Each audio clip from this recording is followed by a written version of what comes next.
Hola, vamos a presentar la situación política en los Grandes Lagos en África, en especial en la República Democrática del Congo, empezando con el régimen de Mobutu y terminando con Joseph Kabila hoy en la actualidad. Más que nada, para entender el contexto histórico de lo que ocurrió en el Congo, vamos a hablar de la época pre-Mobutu.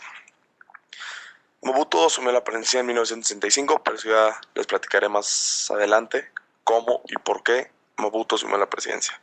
Antes de eso, existió un primer ministro llamado Patrice Lumumba y un presidente llamado Joseph Kasavubu. Patrice Lumumba, en julio de 1960, viajó a Estados Unidos a visitar al presidente Eisenhower para pedirle ayuda en el Congo, para ver qué podían ayudarlos en el Congo. Sin embargo, después de esa junta, Lumumba vio que claramente el presidente Eisenhower no tenía, tenía pocas intenciones de cambiar su postura política con el Congo, y como último recurso, porque necesitaban el apoyo de otro país grande en el momento, Lumumba apeló al apoyo de la URSS, la Unión Soviética, y con el contexto de la Guerra Fría complicó todavía más su relación con los países del bloque capitalista, como lo son Estados Unidos y Bélgica, principalmente. Después de esto, en el 10 de febrero de 1961, se asesinó a Patrice Lumumba y dio paso, 4 años después, al régimen de Mobutu Sese Seko. El 10 de febrero de 1961 ocurrió el asesinato del primer ministro Patrice Lumumba. Se dice que la CIA y el servicio secreto belga determinaron que la única manera de impedir el avance soviético en la región era la eliminación del primer ministro Patrice Lumumba, ya que, como les lo platiqué en la slide anterior, Patrice Lumumba, después de no poder contar con el apoyo de Estados Unidos y de Eisenhower, se volteó con la Unión Soviética a pedir apoyo. Entonces, después de su asesinato, Mobutu trató un coup d'etat, sin embargo no fue exitoso, ya que no contaba con un apoyo popular muy fuerte, y el gobierno quedó en manos del presidente Kasavubu.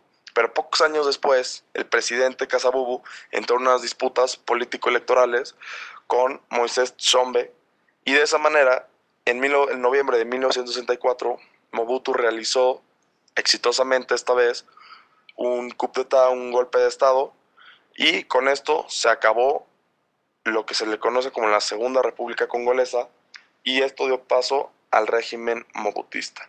Cabe mencionar que, por supuesto, atrás de todo este golpe de estado siempre estuvieron gobiernos occidentales. Ahora empezaremos a hablar de lo que se le conoce como régimen mobutista. Cabe mencionar que gobiernos capitalistas y de Occidente como Estados Unidos y Bélgica fueron los que estuvieron detrás del asesinato del primer ministro Patrice Lumumba y de poner a Mobutu como presidente. Los gobiernos de estos países dieron respaldo político al gobierno de Mobutu porque aseguraron que la ausencia de un gobierno de mano dura o autoritario en el Congo conllevaría riesgo de desembocar el caos y podría ocasionar rivalidades étnicas. Mobutu creó un sistema neopatrimonial en el que él mismo se consagró como el gran hombre del Congo. Cabe mencionar que en esa época, lo que actualmente conocemos como la República Democrática del Congo era conocido como el Zaire, de los años 1971 a 1997. Mobutu, al final de todo, después de pasar un par de años, se las arregló para acercarse a los sectores más afortunados de la población. Con esto se presentaba como el guía, lo que significaba una versión africanizada de líderes de talla de Stalin o Mao Zedong en China. Tuvo fuertes desacuerdos con Bélgica acerca de las propiedades de las empresas mineras que estaban en el territorio congolés. De hecho, el bloque capitalista occidental había respaldado a Mobutu porque parecía más manejable que Patrice Lumumba. Pero una vez que Mobutu llegó al cargo, implementó una política de zaireanización o nacionalización de bienes privados. Una de las primeras acciones que hizo fue la nacionalización de la Unión Mineral de Alto Katanga, que por un decreto presidencial formó a pasar parte de los activos económicos de la nación. De tal modo, casi 2.000 empresas fueron entregadas a la élite política cercanas al presidente Mobutu. Entonces aquí podemos ver como Mobutu lo que hizo es nacionalizó las empresas del país, del Congo, del Zaire, y se las entregó a la élite política que era cercana a Mobutu, los que sentía que tenían su apoyo, y con esto básicamente se puede decir que era una forma de corrupción en la que tenía el apoyo de la élite política a cambio de que él le daba empresas para manejar. Mientras Mobutu le daba todas las empresas a la élite política cercana a él, pues la economía iba en picada, iba cayendo. El alza de los precios del petróleo complicó pues, que el gobierno congolés pueda entrar a industrias de refacción, de pesticidas, de fertilizantes y entre otras cosas. Los precios del cobre, que es la principal exportación congolesa en esas fechas, cayó de 1.40 dólares la libra a 0.53 dólares. Y el nivel de las importaciones se redujo a la mitad en el 74 y 78. Eso quiere decir que pues, la economía en picada, la gente ya no estaba muy satisfecha. Y con esto el Estado no pudo pagar las deudas que había contraído con las instituciones bancarias internacionales. Y al final de la década de los 70, la deuda totalizó aproximadamente en 5 billones de dólares, que aproximadamente el 80% se debía a gobiernos bilateralmente. En la década de los 90 fue cuando el Fondo Monetario Internacional, el FMI, cortó todos los suministros de recursos económicos para el Zaire. Y con eso, el control estatal y el poder neopatrimonial que había establecido Mobutu comenzó a crecer mucho más, ya que la gente empezó a dudar de Mobutu. Y hay que considerar también que para 1990 el Congo había ya dejado de ser un factor importante en el contexto de la Guerra Fría. Mobutu tuvo que implementar una política que algunos autores denominan como cleptocracia. Vamos a ver el colapso estatal mobutista. Para principios de la década de los 90, el régimen mobutista iba en picada y para 1996 estaba completamente derrumbado y estaba muy dañado, perdiendo todos los mecanismos de aseguramiento de lealtades políticas y mediación de crisis social. La crisis económica del régimen de Mobutu generó varias protestas, 6 para ser exacto. Los comerciantes se rehusaron a aceptar los nuevos billetes congoleses. Las Fuerzas Armadas, o sea, el ejército congolés, se empezaron a rebelar ante la falta de pago de salarios. No les pagaban porque no había dinero para pagarles, ya que pues, todo era como una casa, una house of cards, una casa de cartas, que pues, eventualmente se iba a caer cuando tú le estás dando a tus amigos de la élite política manejar las empresas del país. Y pues las mismas Fuerzas Armadas organizaron saqueos en diversas provincias del país. Lo que detonó el colapso del régimen mobutista fue que en 1994 la crisis humanitaria en Ruanda hizo que alrededor de 1 millón de refugiados de origen Hutu se asentaran en el oriente del Congo, en las provincias de Kivu del Norte y Kivu del Sur. Eso también incluía elementos denominados Interambwe, que son las fuerzas militares ruandesas directamente involucradas en el genocidio en Ruanda en el 94 en contra de personas Tutsi y Hutus que estaban en contra de esta masacre. Y pues todo esto llevó a que diferentes asentamientos congoleses de personas Hutu de origen ruandés fueron atacadas en el 96 por el Frente Patriótico Ruandés, asegurando que que las Interahamwe estaban preparando un nuevo ataque contra la población Tutsi.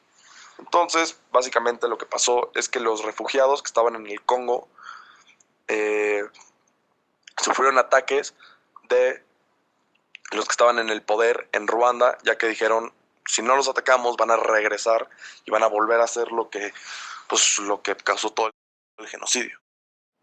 Pues ya para ese entonces el Congo ya era un caos, ya había crisis, la gente ya no estaba contenta y pues ya empezaban a meterse a otros países. Ruanda ya estaba muy metido ahí porque estaba tratando de atacar a los refugiados, a los Hutus refugiados que estaban ahí, y pues para el 18 de octubre de 1996 se creó la Alianza de Fuerzas Democráticas para la Liberación del Congo, la AFDL, y que estaba compuesta por 4 grupos principales. El primero de ellos representaba a los Tutsis congoleses, el segundo representaba a los lumumbistas, los que todavía estaban queriendo a Patrice Lumumba. El tercero fue una guerrilla de inspiración marxista y fue dirigida por Laurent Kabila. Y la cuarta todavía es difícil de identificar.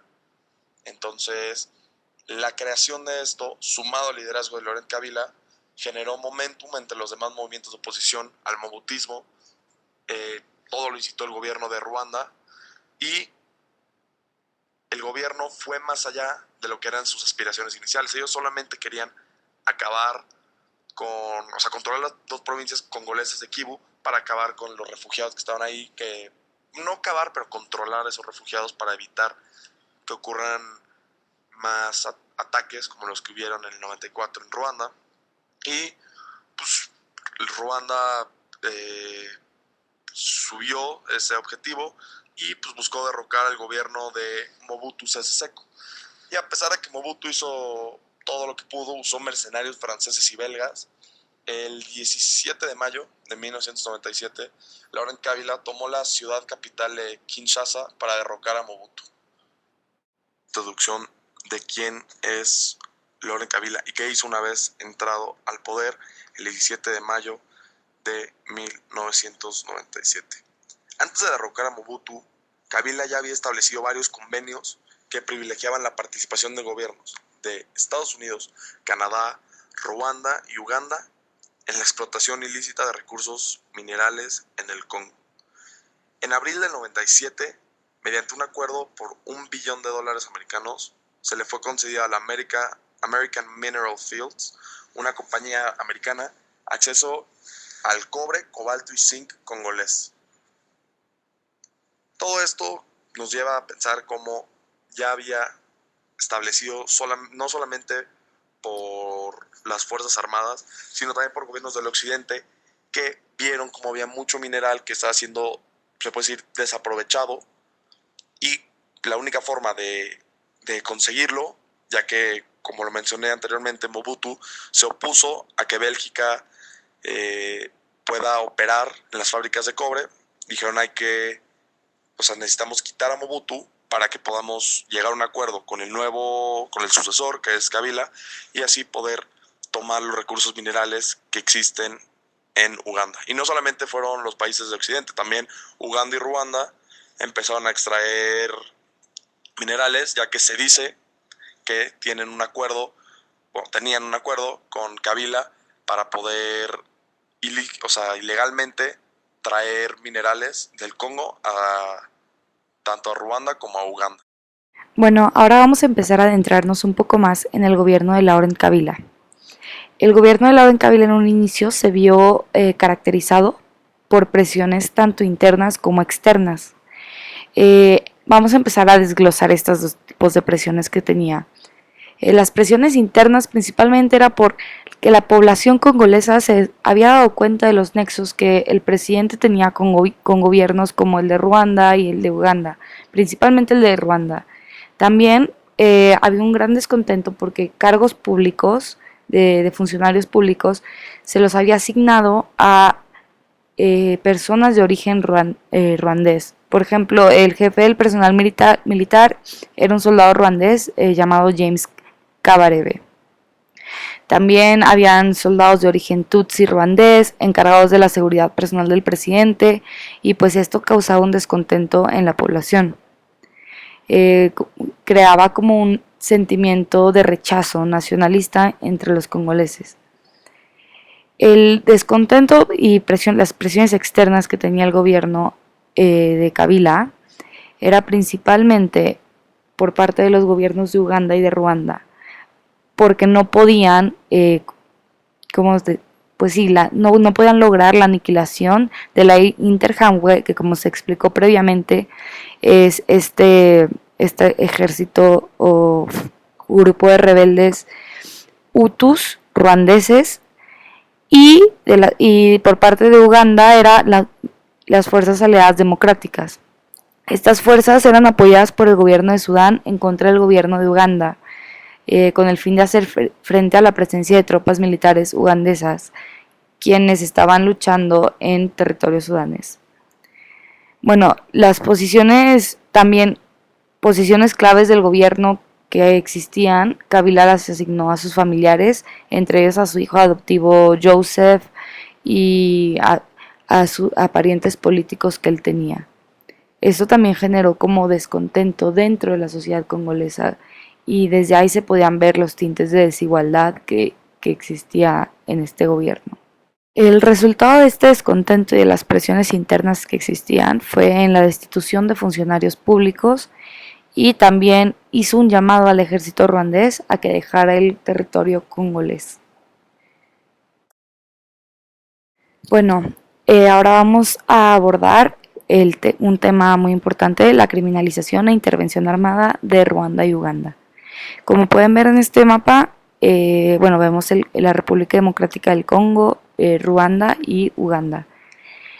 Estos dos países impulsaron una intervención armada en el Congo, argumentando temas de seguridad nacional, de protección a las poblaciones. Sin embargo, sí existió un claro cambio de postura por parte de estos dos países. Bueno, este cambio de postura se ve cuando justifican sus acciones con dos términos, el justice seeking y el looting seeking. Vamos a explicar un poco qué es esto. Antes ellos decían que su presencia en el Congo era más que nada para la resolución de agravios de sus poblaciones nacionales por las crisis que habían ocurrido previamente en esos países, como el genocidio, etc. Ahora, esta postura era una combinación de esto, el justice seeking, resolver situaciones de su población nacional, y looting seeking, que son intereses relacionados con saqueo de minerales, la inmersión de la zona de los Grandes Lagos en una red internacional de criminalización. Y así este es el inicio de cómo se empieza a dar la economía de guerra que existió y sigue existiendo hoy en día en el Congo. Bueno, ante esto Kabila necesitaba recursos económicos para poder restaurar el sistema que había implementado Mobutu, de lealtades políticas con señores o varones importantes de la población del Congo. Estos hombres regionales que durante el mobutismo tuvieron muchísimos beneficios, cuando termina el mobutismo, pues literal quedan como huérfanos, sin apoyo del gobierno, sin nada. Entonces ellos literal pues tienen que hacer como calcular qué alianza les puede convenir más a ellos política y económicamente, ya sea con el gobierno de Kabila, con Ruanda, o con el gobierno de Uganda, o hasta con un movimiento rebelde.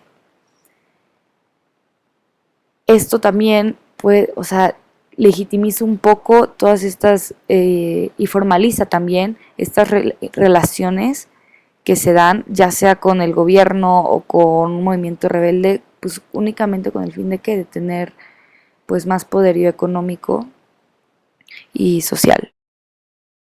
Bueno, tras esto surgen nuevos movimientos armados que quieren resolver lo mismo, los agravios y el saqueo. Estos son los dos puntos a los que se dirigen estos movimientos. Estos movimientos armados y rebeldes causan una división interna en el Congo. En este mapa podemos ver en estos colores como más o menos cómo estuvo dividido. Este mapa es un poco posterior, en el 2001, del 2001 al 2003, pero nos podemos dar una idea de qué tan grande es el país en primer lugar y de cómo se podía dividir en varias facciones. Bueno, los líderes rebeldes concedían derechos comerciales a sus aliados, los cuales, pues los aliados eran los que aportaban los recursos humanos y materiales para poder llevar la guerra y todos los esfuerzos de guerra. Inevitablemente, esta búsqueda por hacer como profitable, tener un profit de esta guerra, pues te lleva a una formación de redes informales, formales o cuasi formales, que pues involucran desde oficiales de gobierno, líderes rebeldes, políticos, actores internacionales en estas redes que pues es el literal los pasos para la formación, una formación sólida de una economía de guerra. Nada más para 1998, los diversos grupos armados que se formaron llegaron a ocupar 2/3 del territorio congolés. Y bueno, ahora voy a explicar un poco cuál era el sistema y los fundamentos de la economía de guerra. En el slide pasado di como una introducción esta formación de relaciones entre aliados y movimientos rebeldes en la zona. Pero bueno, aquí voy a dar unos puntos un poco más concretos. El poder de los warlords que estaban en este sistema de economía de guerra en los grandes lagos, en especial en el Congo, pues tenía como base varios elementos. El principal y el primero de todos era el control de los recursos minerales, las personas y las rutas comerciales. Este control se ejercía mediante medios violentos, pues los cuales dentro del contexto de una economía de guerra pues hasta se llegan a convertir legítimos. Esta legitimidad, pues literal se vuelve como un escudo para todas estas acciones ilícitas y violentas que muchas veces también afectaban a la población civil. No muchas veces, sino la mayoría de las veces. De hecho, la violencia emprendida en contra de las poblaciones civiles, pues también forma parte de todo este sistema en el cual la violencia se vuelve literal una estrategia, pues aparte de para causar el miedo, para obtener beneficios económicos y un cierto estatus de respeto. Bueno, la creación de esta economía de guerra también permitió pues la extracción de recursos naturales claramente como el oro, diamantes, tantalio, casirita, coltano, madera, café, entre otras cosas.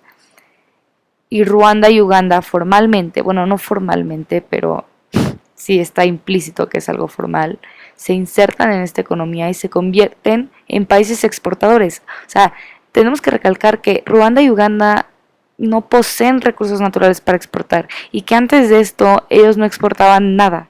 O sea, después de su inserción en el Congo y toda la explotación de recursos naturales que hicieron, literal se convirtieron en los principales exportadores de esas materias en esa región de África. Y bueno, también tenemos que entender que el saqueo que se emplea, del que hemos estado hablando en las últimas slides, este saqueo a los minerales, pues es empleado para hacer los fondos necesarios o no sé, para pagar soldados, o se puede usar también como un objetivo tipo militar para poder aterrorizar a las poblaciones civiles. Y es eso de lo que hablábamos, como usar la violencia como una estrategia, pues puede ser para causar temor o para muchísimas cosas.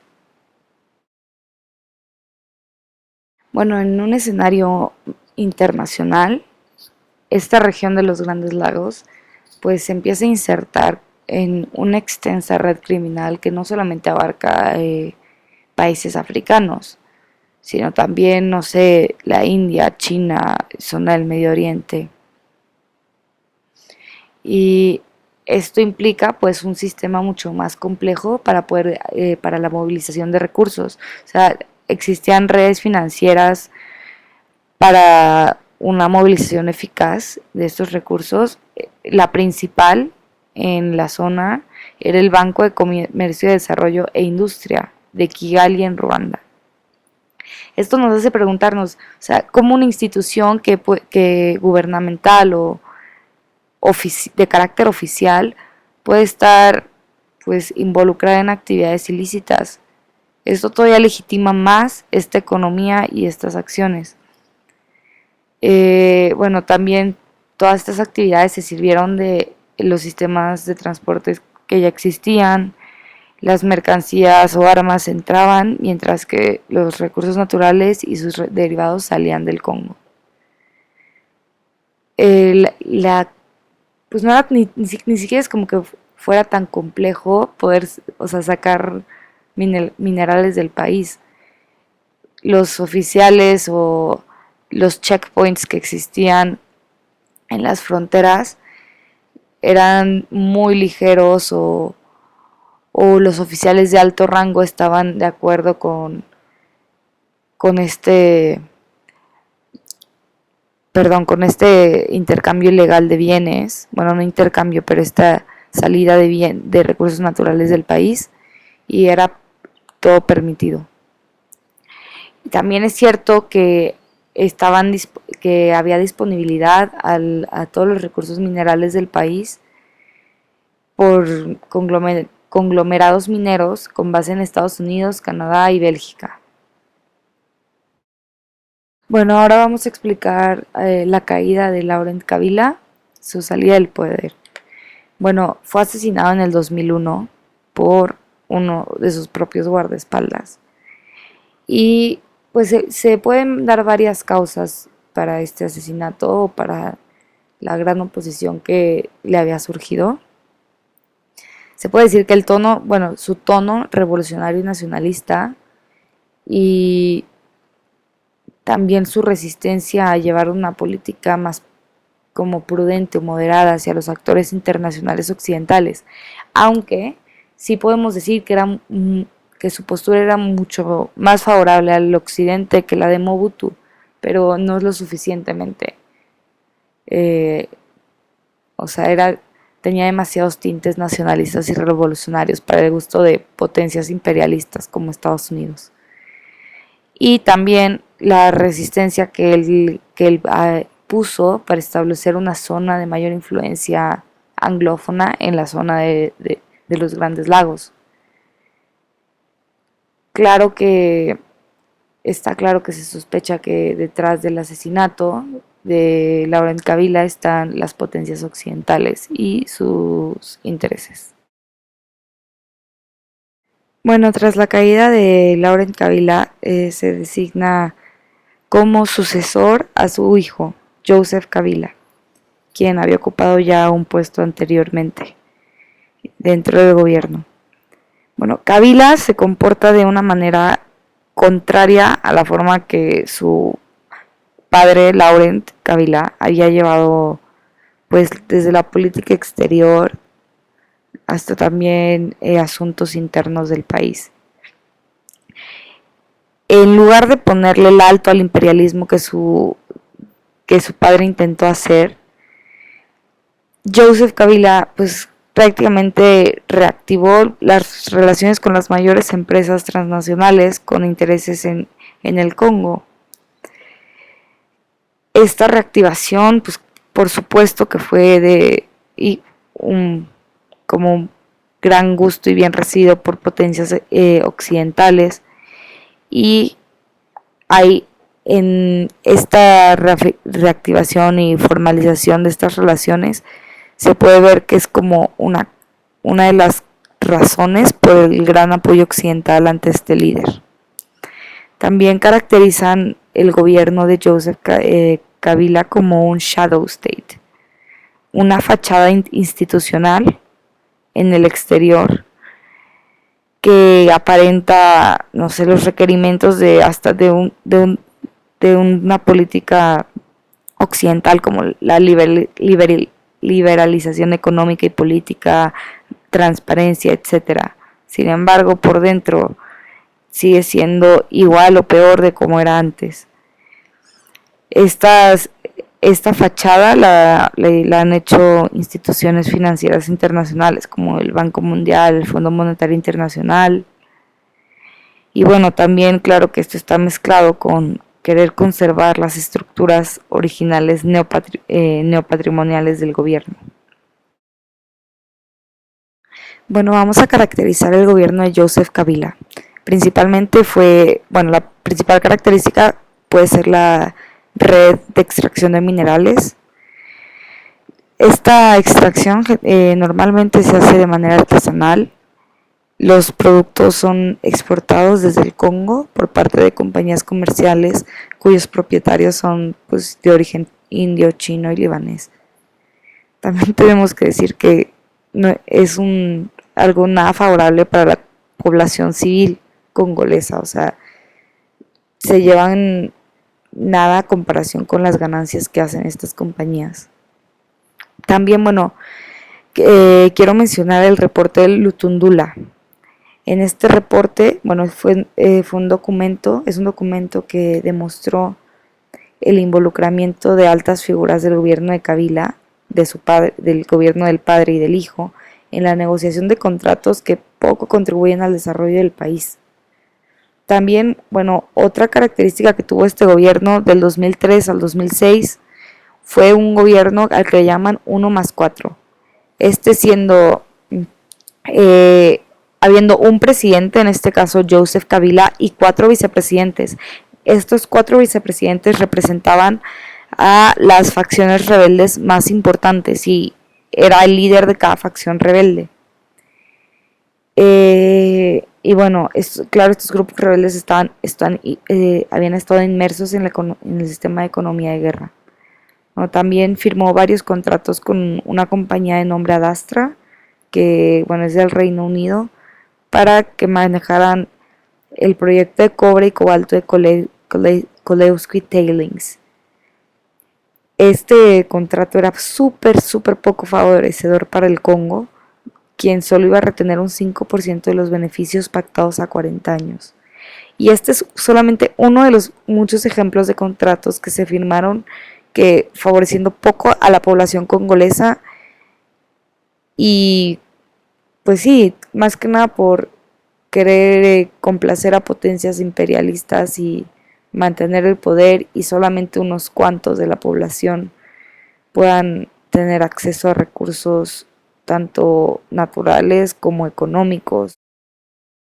Bueno, en la actualidad Joseph Kabila sigue siendo el presidente de la República Democrática del Congo desde las elecciones del 2006 en las cuales él resultó vencedor.